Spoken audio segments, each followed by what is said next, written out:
एक नगर में एक राजा रहता था। वह अच्छा आदमी तो जरूर था, पर उसकी अक्ल मोटी थी। एक दिन एक ब्राह्मण राजा के महल में पुराण के वचन सुना रहा था। वचन सुनाते समय उसने यह बताया कि तरह तरह के पाप करने वालों को नरक में कैसी कैसी सजा मिलती है। पुराण खत्म होते ही राजा ने पूछा कि क्या आप मुझे मेरी एक शंका है, क्या आप बता सकते हैं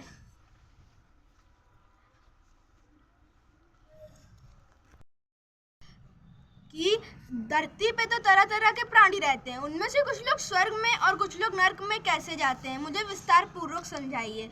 ब्राह्मण कुछ देर सोचता है, उसके बाद उसको जवाब ना आने पे वो डर जाता है और उसके दिमाग में फिर से ये आता है कि अगर मैंने जवाब ना दिया तो हो सकता है राजा पता नहीं कैसी सजा दे दे।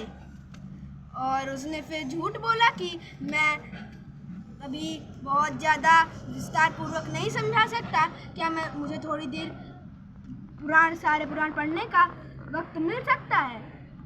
तो राजा ने कहा ठीक है, तुम्हें कल तक का समय मिलता है। ब्राह्मण ने फिर अपने घर पहुंचते ही अपना बोरिया बिस्तर बांधा और अपने गांव की तरफ भाग गया। अगले दिन राजा को यह मालूम पड़ा कि ब्राह्मण भाग गया है।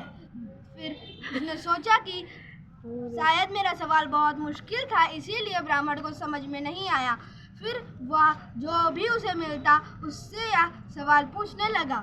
धीरे धीरे राज्य भर में उसका सवाल फैल गया।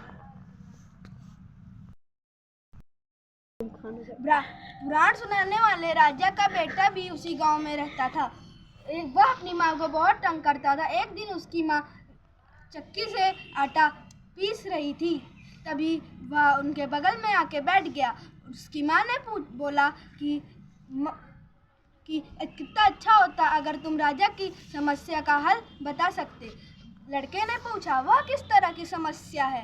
तो फिर उसकी माँ ने बताया कि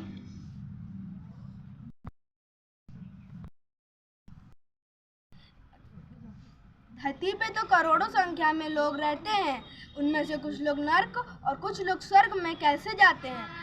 फिर यह कहकर उन्होंने चक्की का ऊपरी पार्ट उठा दिया।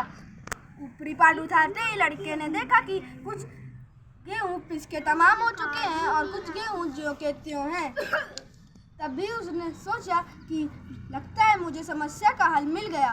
वह तुरंत राजयोग की तरफ चला गया। द्वार पे पहुंचते ही उसने द्वारपाल से बोला, मैं राजा के दर्शन करना चाहता हूँ। उसकी वेशभूषा देखकर द्वारपाल बोले, राजा तुम जैसों को थोड़ी दर्शन देंगे। तो वो लड़का बोल पड़ा कि मैं राजा की समस्या का हल लेकर आया हूँ। तो द्वारपाल ने राजा से यह बात कही। राजा ने कहा उसे अंदर भेज दो। तो राजा की अनुमति मिलते ही वह लड़का अंदर तो चला गया, लेकिन राजा ने उससे जाते ही पूछा, क्या मेरी समस्या तुम्हारे समझ में आ गई है। उस लड़के ने कहा हाँ, मैं केवल मौखिक जवाब नहीं दूंगा, प्रत्यक्ष करके भी दिखाऊंगा।